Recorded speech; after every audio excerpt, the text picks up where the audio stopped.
نحمد و نصلی علی رسول الکریم اما بعد اعوذ باللہ من الشیطان الرجیم بسم اللہ الرحمن الرحیم۔ حدیث نبوی ہے، سیدنا علی رضی اللہ تعالیٰ عنہ سے روایت ہے کہ رسول اللہ صلی اللہ علیہ وسلم نے فرمایا، مدینہ ایر پہاڑ سے سور پہاڑ تک حرم ہے۔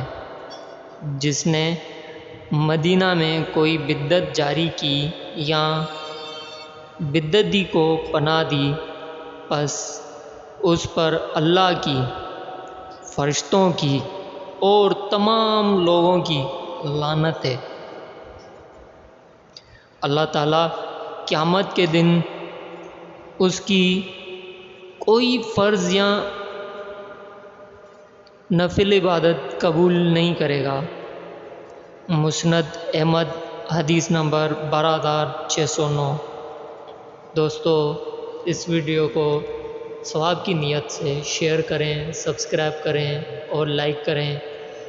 آج عید میلاد النبی کے بابرکت دن پہ آپ سب کو عید میلاد النبی مبارک ہو۔ السلام علیکم ورحمۃ اللہ وبرکاتہ۔